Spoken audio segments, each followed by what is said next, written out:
أعوذ بالله من الشيطان الرجيم. بسم الله الرحمن الرحيم.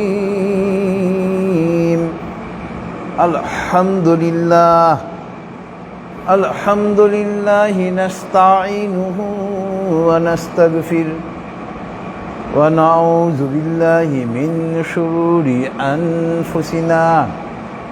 من يهد الله فلا مضل له ومن يضلله فلا هادي له.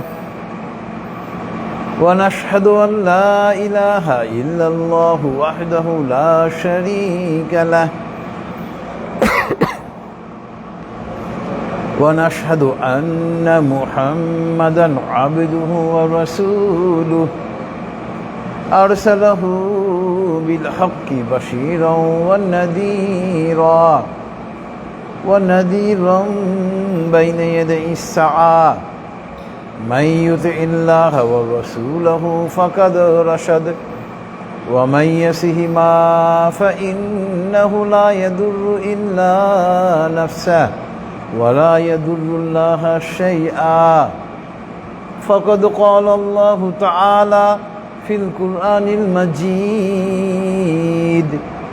أعوذ بالله من الشيطان الرجيم.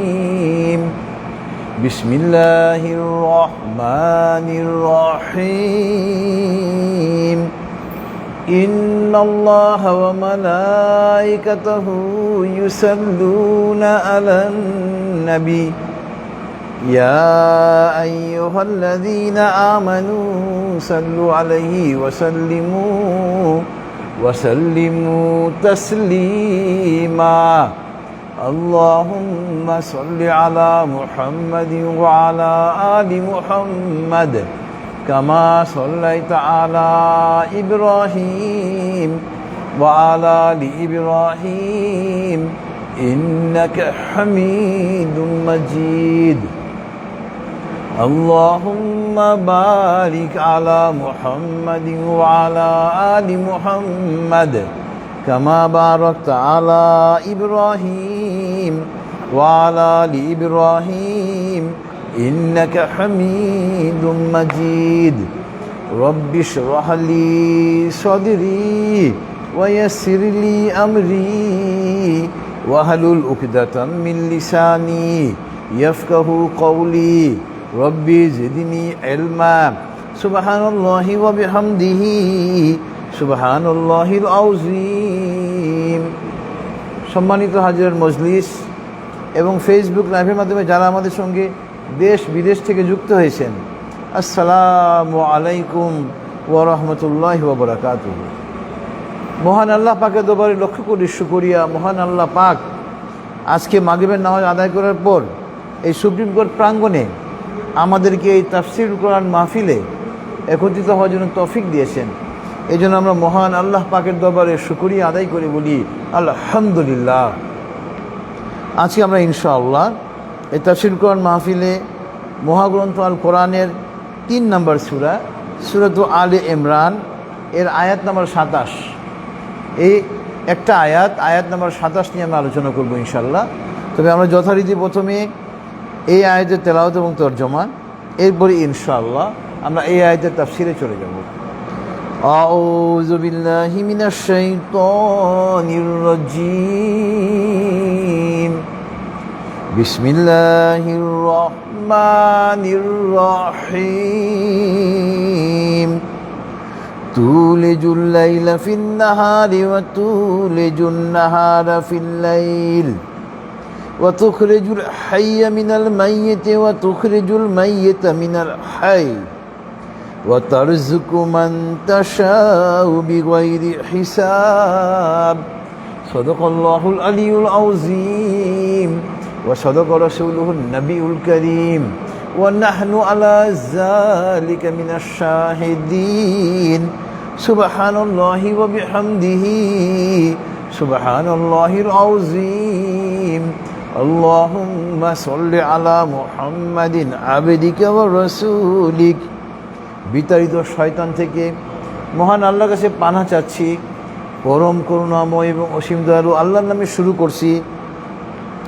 তুলিজুল লাইলা ফিন নাহারি ওয়া তুলিজুন নাহারা ফিল লাইল, তিনি রাতকে প্রবেশ করান দিনের মধ্যে এবং দিনকে প্রবেশ করান রাতের মধ্যে। ওয়া তুখরিজুল হাইয়া মিনাল মাইয়িতি ওয়া তুখরিজুল মাইয়িতা মিনাল হাই, এবং তিনি জীবিতকে বের করে আনেন মৃত থেকে এবং মৃতকে বের করে আনেন জীবিত থেকে। ওয়া তারযুকু মান তাশাউ বিগাইরি হিসাব, এবং তিনি যাকে ইচ্ছা অফুরন্ত রিজিক প্রদান করেন। মহান আল্লাহ সত্য বলেছেন এবং তার প্রেরিত নবী ও রাসূল সাল্লাল্লাহু আলাইহি ওয়াসাল্লামগণও সত্য বলেছেন, এবং আমরা সাক্ষীগণের অন্তর্ভুক্ত। মহাপবিত্র আল্লাহ, যাবতীয় প্রশংসা তার জন্য। মহাপবিত্র আল্লাহ, তিনি মহামহিমান্বিত। হে আল্লাহ, আপনি আপনার বান্দা এবং রাসূল হযরত মুহাম্মদ সাল্লাল্লাহু আলাইহি ওয়াসাল্লামের উপর রহমত বর্ষণ করুন। এটা ছিল সূরাতু আলে ইমরান এর আয়াত নম্বর 27, এর তেলাওয়াত এবং তরজমা। মহান আল্লাহ পাক এই আয়াতে আল্লাহ পাকের যে নিয়ামত, আল্লাহ পাকের নিয়ামতের কথা বলে আমরা শেষ করতে পারবো না। তার মধ্যে অন্যতম একটি নিয়ামত দিন এবং রাত। আল্লাহ পাক দিনের পরে রাত আনেন, রাতের পরে দিন আনেন। এটা আল্লাহ পাকের আমাদের প্রতি একটা অনেক বড় অনুগ্রহ। এবং এখানে আল্লাহ পাক বলতেছেন যে আমি জীবিতকে মৃত থেকে, মৃতকে জীবিত থেকে বের করে আনি। এটা আল্লাহ পাকের একটা অসীম ক্ষমতা। এবং উদাহরণ হচ্ছে, দেখেন যে আল্লাহ পাক মুরগি এটা জীবিত বস্তু, তার ভিতর থেকে ডিম, এটা জড় পদার্থ আল্লাহ পাক বের করে আনেন। ওই জড় পদার্থ ডিম থেকে আবার কি হয়, আবার মুরগি বের হয়। আল্লাহু আকবার। তা আল্লাহ পাক চাইলে কি না পারেন, সমস্ত কিছুই আল্লাহ পাক পারেন। আপনার এই আয়াতের তাফসীরের সঙ্গে আমরা প্রথমেই চলে যাব প্রাসঙ্গিক কিছু আয়াতে। আজকে মূলত আমাদের তাফসীর হবে মৃত্যু নিয়ে আলোচনা। মৃত্যু আমাদের জন্য অতি ধ্রুব একটা সত্য। এক মুফাসসিরিন বলেছেন, মৃত্যু হলো পৃথিবীর সর্বশ্রেষ্ঠ উপদেশ। মৃত্যু পৃথিবীর সর্বশ্রেষ্ঠ উপদেশ। এই আয়াতের তাফসীরের সঙ্গে প্রাসঙ্গিক আয়াত হলো সূরাতুল বাকারার আয়াত নম্বর 28। এখানে আল্লাহ পাক বলতেছেন, কাইফা তাকফুরুনা বিল্লাহি ওয়া কুনতুম আমওয়াতান ফাআহইয়াকুম সুম্মা ইউমীতুকুম সুম্মা ইউহয়ীকুম সুম্মা ইলাইহি তুরজাউন। কাফেরদেরকে উদ্দেশ্য করে বলতেছেন, যারা তাওহীদের দাওয়াতকে অস্বীকার করেছে, যারা আল্লাহ রাসূল সাল্লাল্লাহু আলাইহি ওয়াসাল্লামের তাওহীদের দাওয়াতকে স্বীকার করেনি, তাদের উদ্দেশ্যে আল্লাহ পাক এই কথা বলেছিলেন। এবং বর্তমান যুগে সারা বিশ্বের কাফেরদের জন্য এই আয়াত প্রযোজ্য। সারা বিশ্বের কাফেররা যারা এখনও ইসলাম গ্রহণ করে নাই, তাদেরকে আল্লাহ পাক বলতেছেন, কাইফা তাকফুরুনা বিল্লাহ, তোমরা কিভাবে আল্লাহকে অস্বীকার করো। ওয়া কুনতুম আমওয়াতান, তোমরা তো ছিলে মৃত। ফাআহইয়াকুম, অতঃপর আমি তোমাদেরকে জীবন দিয়েছি। সুম্মা ইউমীতুকুম, অতঃপর তোমাদেরকে আমি আবার মৃত্যু দিব। সুম্মা ইউহয়ীকুম, এবং সুম্মা ইউহয়ীকুম, এবং তোমাদেরকে আমি আবার জীবিত করব। সুম্মা ইলাইহি তুরজাউন, অতঃপর তোমাদেরকে তো আমার কাছেই ফিরে আসতে হবে। আমরা পৃথিবীতে ছিলাম না, আমরা অস্তিত্বহীন ছিলাম। ওই অস্তিত্বহীনতাকে এখানে মৃত্যু হিসেবে বোঝানো হয়েছে। আমরা অস্তিত্বহীন ছিলাম, অর্থাৎ মৃত ছিলাম। আল্লাহ পাক আমাদেরকে দুনিয়াতে জীবন দিয়ে পাঠিয়েছে, এবং দুনিয়াতে আল্লাহ পাক আমাদেরকে এটা নির্দিষ্ট একটা মেয়াদ দিয়েছেন, হায়াতে জিন্দেগি দিয়েছেন। কারো 40 বছর, কারো 50, কারো 60, কারো 70, কারো 80, কারো আবার 100 বছরও। অর্থাৎ এটা নির্ধারিত হায়াতে জিন্দেগি দিয়ে আল্লাহ পাক আমাদেরকে পাঠিয়েছেন। আমরা প্রথমে অস্তিত্বহীন ছিলাম, এরপরে আল্লাহ পাক আমাদেরকে জীবন দিয়ে দুনিয়াতে পাঠিয়েছেন। এরপরে আমরা কি হয়, আমাদের পূর্বপুরুষরা মৃত্যুবরণ করেছেন, আমরাও মৃত্যুবরণ করব। এবং আমাদের মৃত্যুর পরে আমাদেরকে কোথায় যেতে হবে? আমাদের একমাত্র সৃষ্টিকর্তা, সমস্ত কিছুর একমাত্র সৃষ্টিকর্তা মহান আল্লাহ পাকের দরবারে আমাদেরকে হাজিরা দিতে হবে।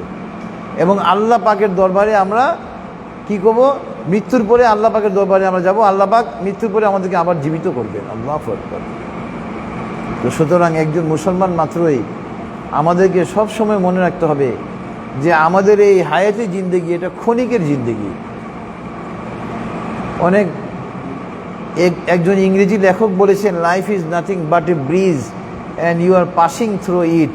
জীবনটা কিছুই না, এটা শুধুমাত্র একটা সেতু, ব্রিজ, এবং তুমি ওই সেতু পার হচ্ছ। এটা কোনো কবির কথা নয়, এটা আল্লাহ পাক ১,৫০০ বছর আগে কোরআনেই বলে দিয়েছেন, বহু হাদিসে এটা এসেছে। কিন্তু আমরা পড়াশোনা করি না বিধায় আমরা জানি না, আমরা মনে করি এটা অমুক একজন ইংরেজ কবি বলেছেন। এটা কোনো ইংরেজ কবি না, এটা কোরআনের কথা, হাদিসের কথা, যে আমাদের জীবনটা হলো ক্ষণিকের জন্য, এবং এই জীবনের আমাদের কি হবে? সমাপ্তি হবে। সমাপ্তি হওয়ার পরে আমাদেরকে মহান আল্লাহ পাকের কাছে গিয়ে হাজিরা দিতে হবে। দুনিয়াতে আমরা যে কর্মকাণ্ড করেছি ওই কর্মকাণ্ডের হিসাব নিকাশ আমাদেরকে দিতে হবে। এটা ছিল সূরাতুল বাকারার আয়াত নম্বর ২৮, আজকে তাফসিরের সঙ্গে প্রাসঙ্গিক। এরপরে আজকে তাফসিরের সঙ্গে প্রাসঙ্গিক আয়াত হলো সূরাতুল আলে ইমরানের আয়াত নম্বর ১৮৫। সূরাতুল আলে ইমরানের আয়াত নম্বর ১৮৫তে আল্লাহ পাক বলতেছেন, প্রথম হলো ১৪৫। ১৪৫ আল্লাহ পাক বলতেছেন, ওয়ামা কানা লিনাফসিন আন তামুতা ইল্লা বিইজনিল্লাহি কিতাবাম মুআজ্জালা ওয়ামান ইউরিদ সাওয়াবাদ দুনিয়া নু'তিহি মিনহা ওয়ামান ইউরিদ সাওয়াবাল আখিরাতি নু'তিহি মিনহা ওয়া সানাজ্জিশ শাকিরিন। ওয়ামা কানা লিনাফসিন আন তামুতা ইল্লা বিইজনিল্লাহি কিতাবাম মুআজ্জালা। আল্লাহ পাক বলতেছেন, পৃথিবীতে এমন কোনো প্রাণী নেই যে প্রাণী আল্লাহ পাকের হুকুম ছাড়া এবং আল্লাহ পাকের নির্ধারিত লিখিত সময় ছাড়া মৃত্যুবরণ করে। অর্থাৎ পৃথিবীতে যে কোনো প্রাণী যে মৃত্যুবরণ করে, এই মৃত্যুবরণের যে আদেশ এবং মৃত্যুবরণের জন্য তার যে সময় আল্লাহ পাক যে কিতাবে লিপিবদ্ধ করে দিয়েছেন তার বাইরে ঘটে না। আল্লাহু আকবার। আচ্ছা, এবার আল্লাহ পাক বলতেছেন, ওয়া মাই ইউরিদ সাওয়াবাদ দুনিয়া নু'তিহি মিনহা। যে ব্যক্তি দুনিয়াতে শুধু দুনিয়াতেই চায় যে আল্লাহ আমারে বাড়ি দাও, গাড়ি দাও, সম্পদ দাও, এইটা দাও, ওটা দাও, শুধু চায় আর চায়। আল্লাহ পাক বলতেছেন, যে ব্যক্তি শুধু দুনিয়া চায় আমি তাকে দুনিয়াতে কিছুটা দিয়ে দিই। ওয়া মাই ইউরিদ সাওয়াবাল আখিরাতি নু'তিহি মিনহা। হ্যাঁ, যে ব্যক্তি আখিরাত চায় আমি তাকে আখিরাত দেই। ওয়া সানাজ্জিশ শাকিরিন। এবং যারা কৃতজ্ঞ তাদেরকে অতি শীঘ্রই প্রতিদান দেওয়া হবে। অর্থাৎ একজন মুমিন শুধুমাত্র আল্লাহর কাছে দুনিয়া চাইবে না, সে মহান আল্লাহ পাকের কাছে দুনিয়া এবং আখিরাতে উভয়ের সফলতাই চাইবে। আমরা সূরা বাকারা যে আমাদেরকে আল্লাহ পাক যে দোয়া শিখিয়ে দিয়েছেন, রব্বানা আতিনা ফিদ দুনিয়া হাসানা ফিদ দুনিয়া হাসানাতাও ওয়া ফিল আখিরাতি হাসানাতাও ওয়া কিনা আযাবান নার। সূরা বাকারায় আল্লাহ পাক আমাদেরকে দোয়া শিখিয়ে দিয়েছেন যে মুমিনরা যারা পরকালমুখী তারা আল্লাহ পাকের কাছে দুনিয়া এবং আখিরাত উভয়ের কল্যাণ চায় এবং জাহান্নামের আগুন থেকে রক্ষা চায়। এটাই আমাদেরকে চাইতে হবে। এটা গেল সূরাত আলে ইমরানের আয়াত নম্বর ১৪৫, আজকে তাফসীরের সঙ্গে প্রাসঙ্গিক। এরপরে আজকে তাফসীরের সঙ্গে প্রাসঙ্গিক আয়াত হলো সূরাত আলে ইমরানের আয়াত নম্বর ১৮৫। আয়াত নম্বর ১৮৫ সূরাত আলে ইমরানে আল্লাহ পাক বলতেছেন, কুল্লু নাফসিন যায়িকাতুল মাউত ওয়া ইন্নামা তুওয়াফাউনা উজুরাকুম ইয়াওমাল কিয়ামা ফামান যুহজিহা আনিন নারি ওয়া উদখিলাল জান্নাতা ফাকাদ ফাজ ওয়া মাল হায়াতুদ দুনিয়া ইল্লা মাতাউল গুরুর। কুল্লু নাফসিন যায়িকাতুল মাউত।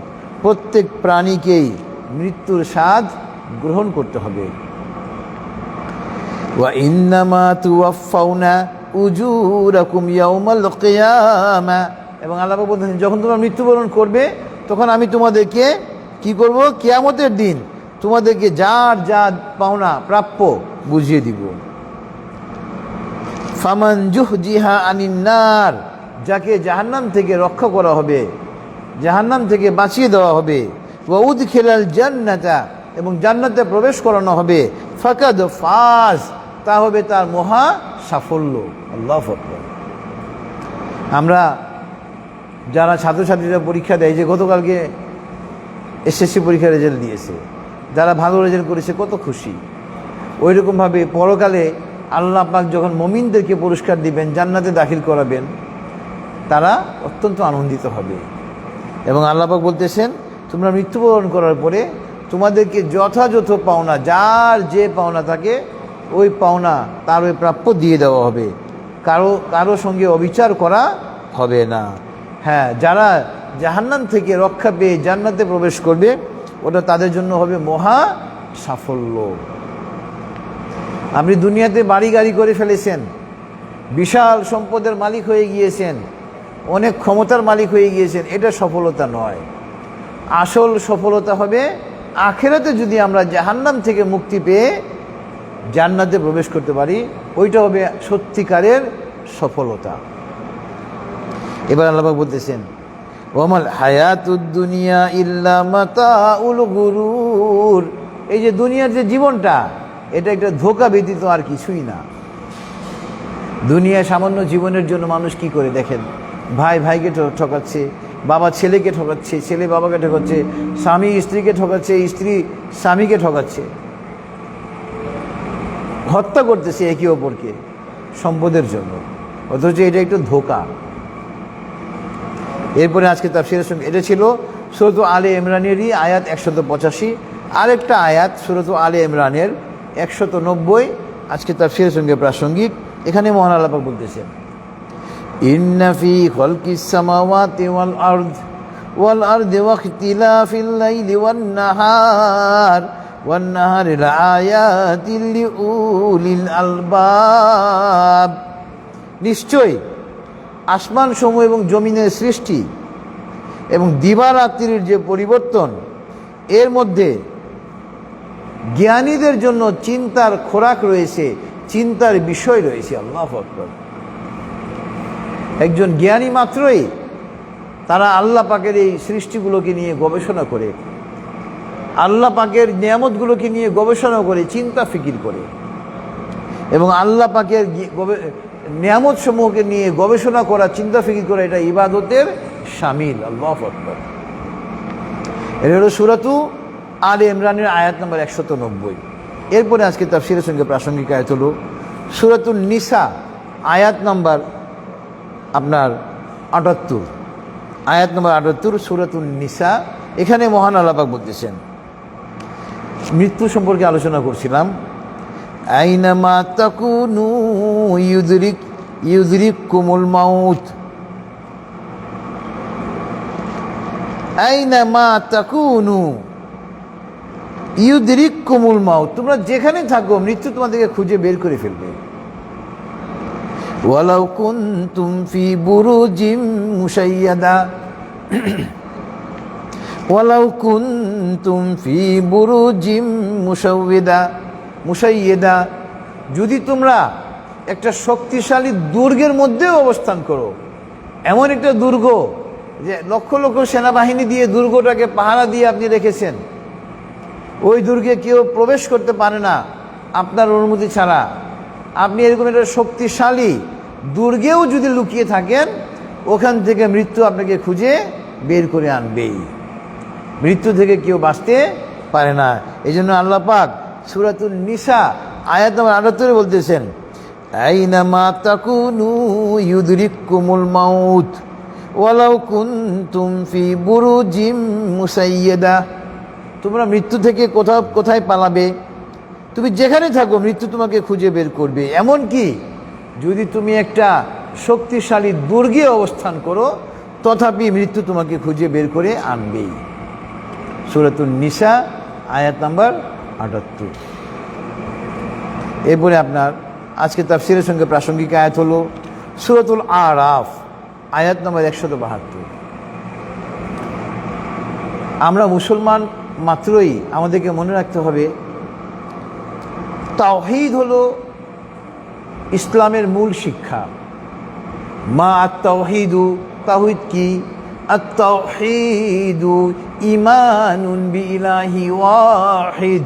তাওহীদ হলো একমাত্র সৃষ্টিকর্তা আল্লাহ পাকের উপর ঈমান আনা, এবং তাওহীদ হলো ইসলামের মূল মন্ত্র, মূল শিক্ষা, মূল ভিত্তি হলো তাওহীদ।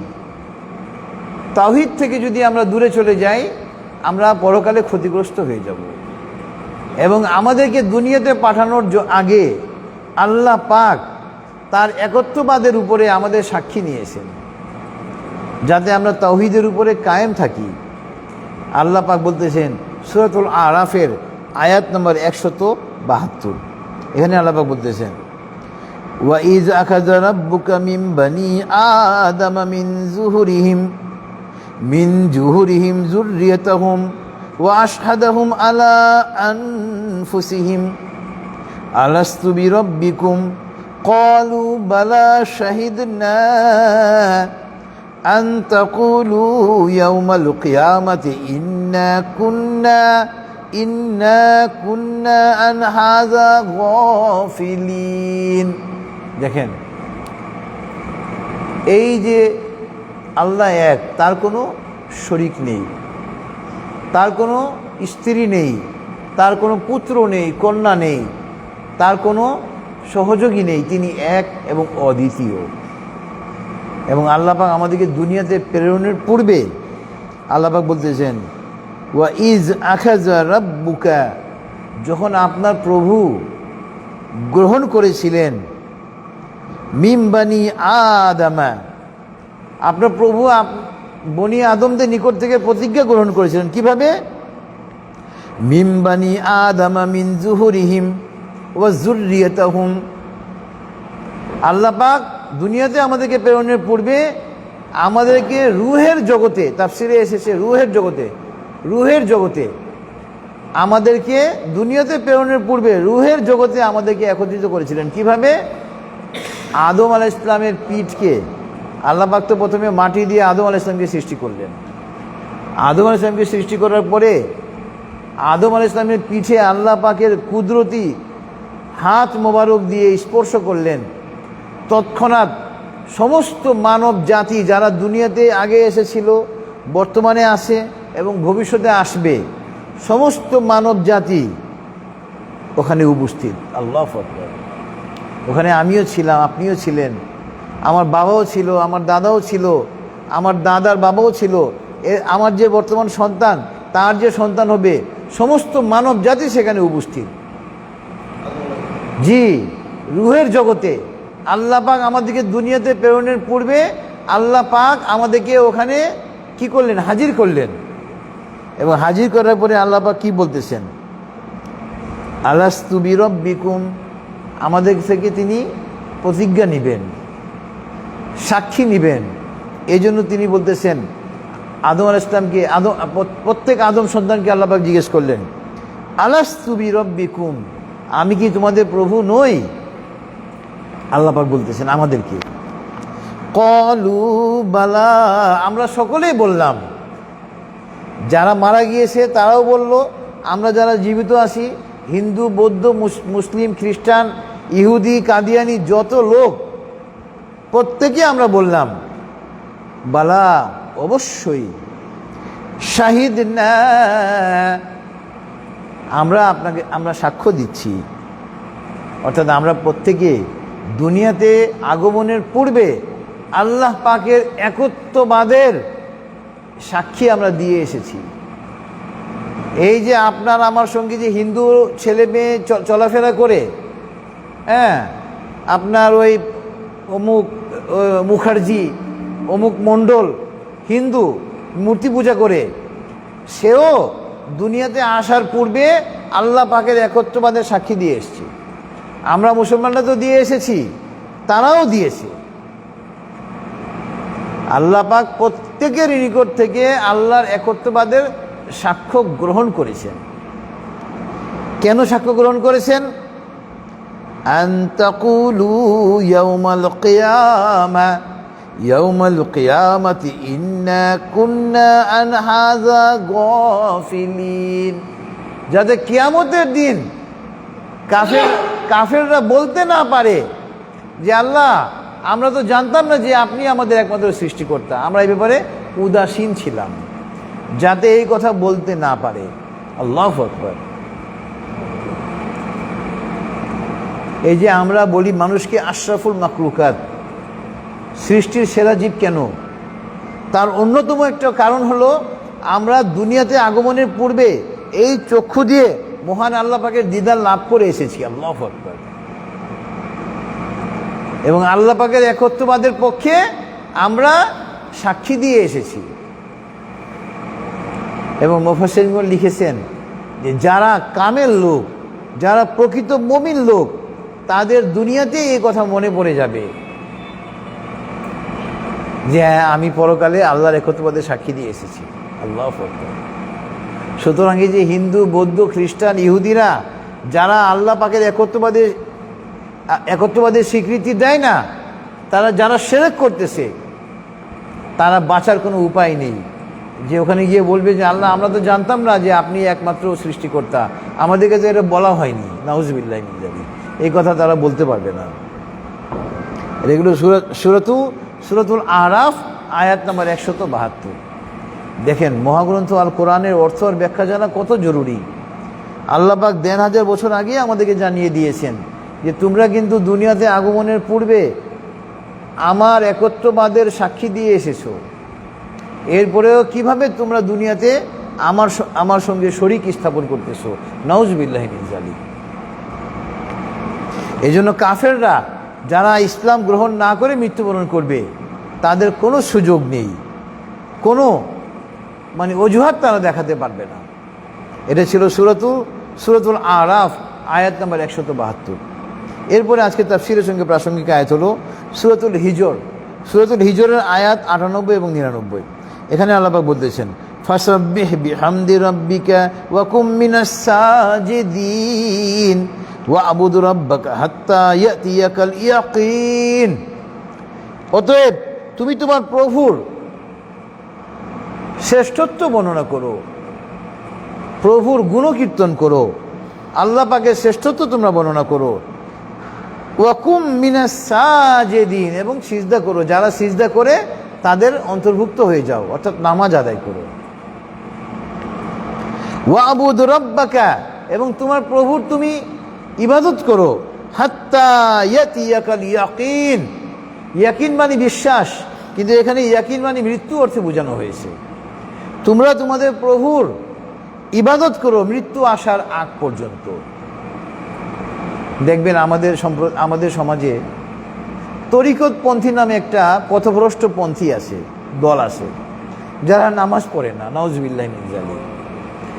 তাদেরকে যদি বলা হয় যে ভাই আপনারা নামাজ পড়েন না কেন, আমরা তো হাই লেভেলের লোক, স্টুডেন্ট, যারা নামাজ পড়ে তারা তো নার্সারি কেজি ক্লাসের স্টুডেন্ট, নাউজুবিল্লাহি মিন যালিক। আমরা নামাজ পড়ি না, আমরা আল্লাহ রসুলের প্রতি দরুদ পড়ি, নাউজুবিল্লাহি মিন যালিক। তারা নামাজ আদায় করে না। এই আয়াতের অপব্যাখ্যা তাদের যে গুরু তাদেরকে এই কোরআনের আয়াতের অপব্যাখ্যা দেখায়। কি অপব্যাখ্যা দেখায়? ওয়া'বুদ রাব্বাকা হাত্তা ইয়াতিয়াকাল ইয়াকিন, যে তোমার বিশ্বাস হওয়ার আগ পর্যন্ত তুমি আল্লাহর ইবাদত করো। তো ওরা বলে এখানে কিন্তু ইয়াকিন মানে বিশ্বাস অর্থে বোঝানো হয়েছে, মৃত্যু অর্থে বোঝানো হয়েছে। তারা বলে যে দেখো আল্লাহ পাক বলতে যে তোমার বিশ্বাস হওয়ার আগ পর্যন্ত ইবাদত করো, তো আমার তো বিশ্বাস হয়েই গেছে আল্লাহর উপরে, আখিরাতের উপরে, আমি আর কেন ইবাদত করবো? নাউজুবিল্লাহি মিন যালিক। দেখেন জ্ঞান, কোরআনের সঠিক জ্ঞান কত জরুরি। ইয়াকিন এটা অর্থ বিশ্বাস, শাব্দিক অর্থ। আরবি একটা শব্দ 40টা অর্থেও ব্যবহৃত হয়। আল্লাহু আকবার। এখানে ইয়াকিন শব্দ মানে মৃত্যু, মৃত্যুর আগ পর্যন্ত মহান আল্লাহ পাক আমাদেরকে আল্লাহ পাকের ইবাদত করার জন্য নির্দেশ দিয়েছেন। আমাদের নবী সাল্লাল্লাহু আলাইহি ওয়াসাল্লাম, যার উপরে এই মহাগ্রন্থ আল কোরআন নাজিল হয়, তিনি মৃত্যুর আগ পর্যন্ত নামাজ আদায় করেননি। তাহলে আমাদের নবী সাল্লাল্লাহু আলাইহি ওয়াসাল্লাম কি নার্সারি ক্লাসের স্টুডেন্ট ছিলেন? নাউজুবিল্লাহি মিন যালিক। এই যে পথভ্রষ্টরা এই কথাগুলো বলে, এটার উত্তর আর তারা দিতে পারে না। এই জন্য ইসলামে অনেক বাতিল ফেরকা রয়েছে। নবী সাল্লাল্লাহু আলাইহি ওয়াসাল্লাম তো বলেই দিয়েছেন যে আমার উম্মতে মুহাম্মদী বিভক্ত হবে 73টা ফিরকায়, ৭৩টা সম্প্রদায়ে, তার মধ্যে ৭২টা জাহান্নামে যাবে, একটা জান্নাতে যাবে। এই যে তরিকতপন্থী হলো বাতিল ফিরকা, জাহান্নামী ফিরকা, এগুলা মানুষকে পথভ্রষ্ট করতেছে। দেওয়ানবাগী পথভ্রষ্ট একটা ফিরকা, মাইজ ভান্ডারী পথভ্রষ্ট একটা ফিরকা। আশ্চর্য লাগে, লক্ষ লক্ষ মানুষ গিয়ে এদের মুরিদ হয়, নাউজুবিল্লাহি মিন যালিক। এলেম নাই, এলেম না থাকার কারণে। এই জন্য মহাগ্রন্থ আল কোরআন এবং হাদিসের এলেম খুব জরুরি। আপনার আমার আশেপাশেই ঘোরাফেরা করতেছে পথভ্রষ্ট লোকের সদস্যরা, একটু সুযোগ পেলে আপনাকে আমাকে পথভ্রষ্ট দলের সদস্য বানিয়ে দিবে। এই জন্য খুব সাবধান থাকতে হবে, কোরআন হাদিসের সঠিক জ্ঞান অর্জন করতে হবে, কোরআন হাদিসের সঠিক জ্ঞান অর্জন করার জন্য চেষ্টা করতে হবে। এই যে সুপ্রিম কোর্ট প্রাঙ্গণে আজকে তাফসির হচ্ছে, এই তাফসিরের বয়স 11 বছর চলমান, 11 বছর যাবৎ এখানে তাফসির হচ্ছে, আলহামদুলিল্লাহ। তা আমরা যারা একটু সুযোগ পাই, সপ্তাহে একদিন একটু বসলে কোরআন থেকে আমরা অনেক কিছু এখান থেকে জানতে পারি, আর নিজেরা আরও জানার চেষ্টা করব। আমি হয়তো অল্প সময় তো বেশি কিছু বলতে পারি না সময়ের সংকীর্ণতার কারণে, তারপরেও যেটুকু বলি, যেটুকু আপনাদের কাছে দাওয়াত পৌঁছানোর চেষ্টা করি, ওইটুকু যদি আপনারা একটু অনুগ্রহ করে শ্রবণ করেন এবং আমল করার চেষ্টা করেন, ইনশাল্লাহ অনেক উপকৃত হবেন। আমি নিজেও উপকৃত হচ্ছি, আলহামদুলিল্লাহ। এই তাফসীর কোরআন মাহফিলের দ্বারা সবচেয়ে বেশি উপকৃত হচ্ছি আমি নিজে, আল্লাহু আকবার। এরপরে আপনার এটা ছিল সূরাতুল হিজরের আয়াত 98 এবং 99, আজকে তাফসীরের সঙ্গে প্রাসঙ্গিক। এরপরে আপনার আজকে তাফসীরের সঙ্গে প্রাসঙ্গিক আয়াত হলো আপনার সূরাতুল ওয়াকিয়ার আয়াত নম্বর 60। সূরাতুল ওয়াকিয়ার আয়াত নম্বর 60-এ মহান আল্লাহ পাক বলতেছেন, নাহনু কদ্দারনা বাইনাকুমুল মাউতা ওয়া মা নাহনু বিমাসবুকিন।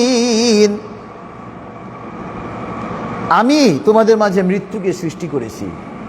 মৃত্যু এটা সৃষ্টিকর্তা কি? আল্লাহ পাক নিজেই।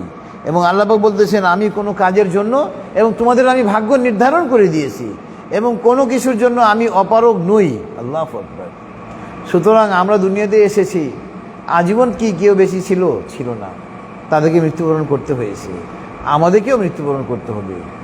সুতরাং আমাদেরকে পরকালের যে পুঁজি সংগ্রহ করতে হবে, পরকালের পুঁজি সংগ্রহ করা আমাদের জন্য সবচেয়ে বেশি জরুরি।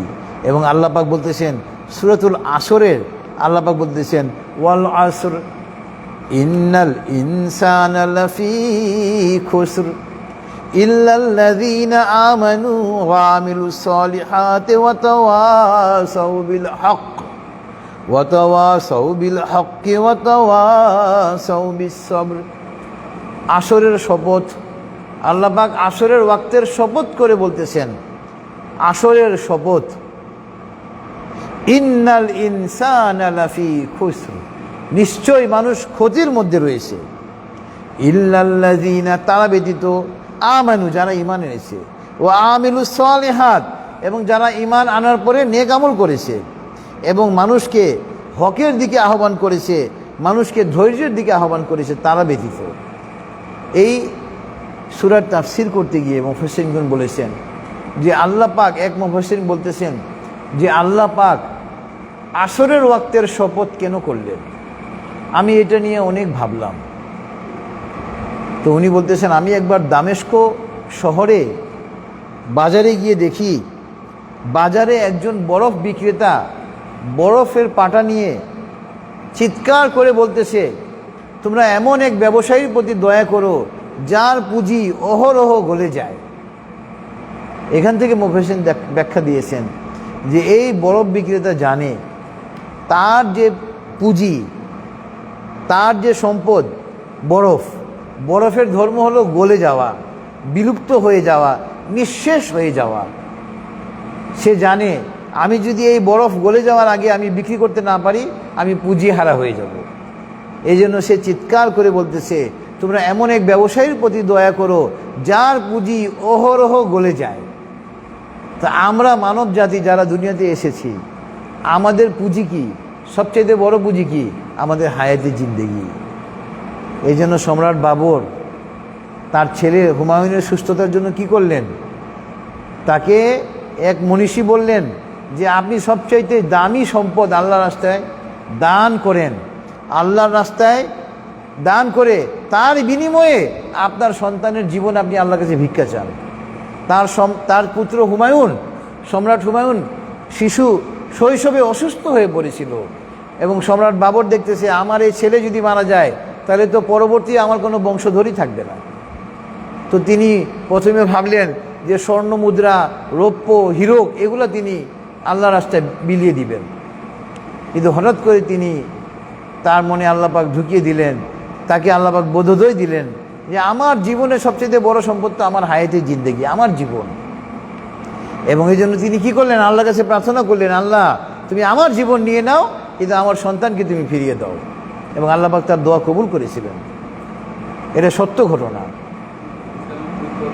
এবং আপনি দেখেন এইখানে বলতেছেন এই বরফ বিক্রেতা সে জানে যে তার পুঁজি হলো বরফ, তার ধর্ম হলো গলে যাওয়া, নিঃশেষ হয়ে যাওয়া, শেষ হয়ে যাওয়া। আমরা মানব জাতি, আমাদের জীবনে সবচেয়ে বড় সম্পদ আমাদের হায়াতে জিন্দেগি। আমাদের হায়াতে জিন্দেগির ধর্ম কি? নিঃশেষ হওয়া, কমে যাওয়া, তাই না? আমরা কিন্তু দিন দিন আমাদের কিন্তু আমরা বলি বয়স বাড়ে না, বয়স কিন্তু আমাদের কমতেছে। এই জন্য ভাই এই আমাদের হায়াতের জিন্দেগি শেষ হওয়ার পূর্বেই আমাদেরকে পরকালের সামানা সংগ্রহ করতে হবে, পরকালের জন্য পুঁজি সংগ্রহ করতে হবে। এরপরে আপনার আজকের তাফসীরের সঙ্গে এই প্রাসঙ্গিক আয়াত হলো সূরাতুল জুমা, সূরাতুল জুমার আয়াত নাম্বার 8 আজকের তাফসীরের সঙ্গে প্রাসঙ্গিক। এখানে মহান আল্লাহ পাক বলতেছেন, কুল ইন্নাল মাউতাল্লাযী তাফিররুনা মিনহু ফাইন্নাহু মুলাকীকুম সুম্মা তুরাদ্দুনা ইলা আলিমিল গায়বি ওয়াশ-শাহাদাতি ফায়ুনাব্বিউকুম বিমা কুনতুম তা'মালুন। এটা ইহুদিদের উদ্দেশ্য করে আল্লাহ পাক এই আয়াত নাজিল করেছেন যে হে নবী আপনি ইহুদিদেরকে বলে দিন, এখন সারা বিশ্বের কাফেরদের জন্য এই আয়াত প্রযোজ্য, যে তোমরা যে মৃত্যু থেকে পালিয়ে বেড়াচ্ছ, এই মৃত্যু কিন্তু তোমাদেরকে একদিন কি করবে, তোমাদের সঙ্গে সাক্ষাৎ করবেই। এরপর তোমাদেরকে নিয়ে যাবে আল্লাহ পাকের নিকটে, যিনি দেখা অদেখা সমস্ত কিছুর মালিক। এবং আল্লাহ পাক বলতেছেন তখন আমি তোমাদেরকে বলে দিব তোমরা দুনিয়ায় কে কি করতে। সুতরাং দুনিয়ায় যত লুকিয়ে আপনি অপরাধ করেন না কেন, যত গোপনে আপনি অপরাধ করেন না কেন, দুনিয়ার আদালতে আপনি হয়তো পার পেয়ে যাচ্ছেন, আপনার কোনো শাস্তি হচ্ছে না, আপনি খুব ধুরন্ধর ব্যক্তি, আপনি অপরাধ করলে কোনো অপরাধের চিহ্ন আপনি রাখেন না, কিন্তু আল্লাহ পাকের কাছে সব কিছু রেকর্ড হচ্ছে। কিরামান কাতিবিন ইয়ালামুনা মা তাফআলুন। আমাদের দুই কাঁধে দুইজন ফেরেশতা আছেন এবং দুইজন ফেরেশতাকে আল্লাহ পাক মহাগ্রন্থ আল কোরআনে কিরামান কাতিবিন সম্মানিত লেখক হিসেবে আখ্যায়িত করেছেন।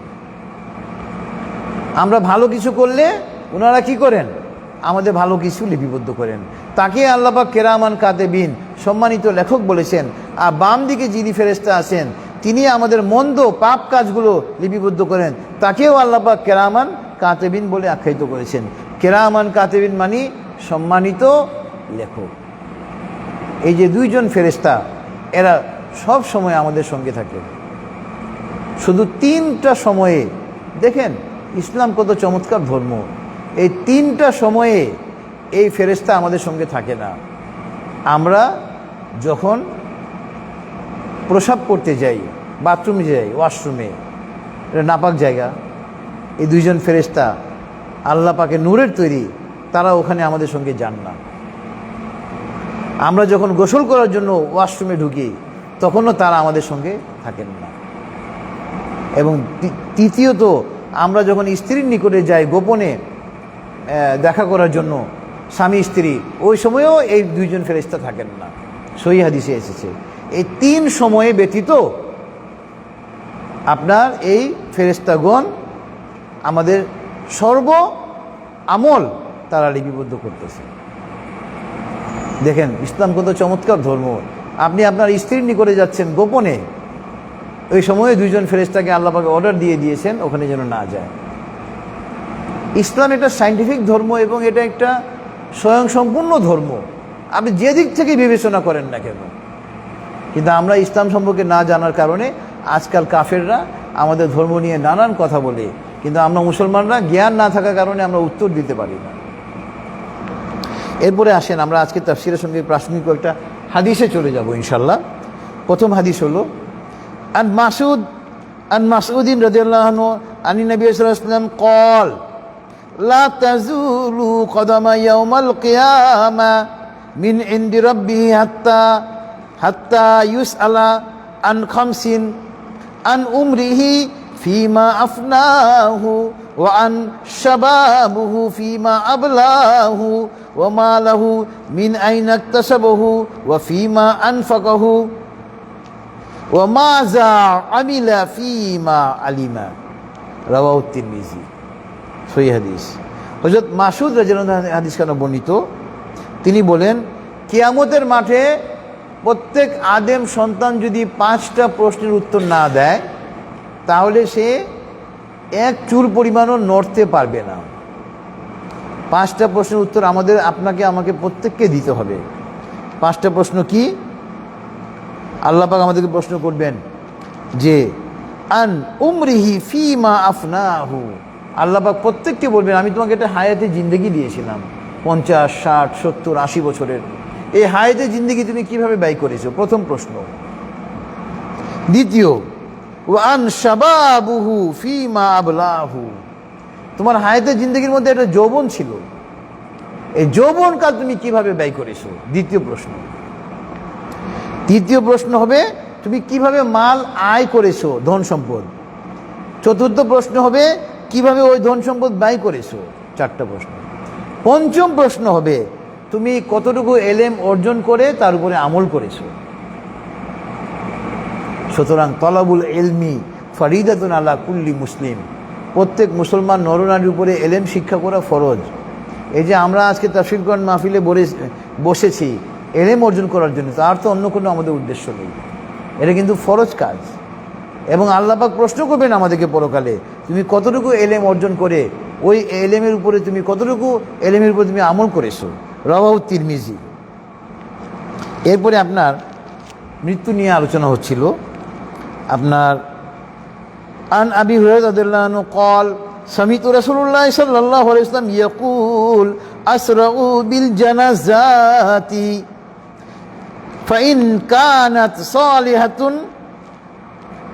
قربتموها إلى خير وإن كانت غير ذلك كان سرا تدعونه عن رقابكم رواه مسلم।